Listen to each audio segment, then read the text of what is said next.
اعوذ باللہ من الشیطان الرجیم بسم اللہ الرحمن الرحیم۔ شروع اس بابرکت نام سے جو بڑا ہی مہربان نہایت رحم کرنے والا ہے۔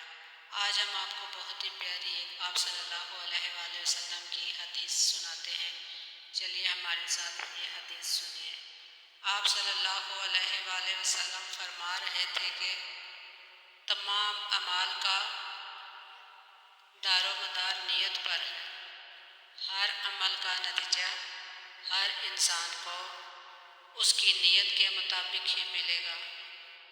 پس جس کی ہجرت ترک وطن دولت دنیا حاصل کرنے کے لیے ہو یا کسی عورت سے شادی کی غرض سے ہو، بس اس کی ہجرت انہی چیزوں کے لیے ہوگی جن کی حاصل کرنے کی نیت سے اس نے ہجرت کی ہے۔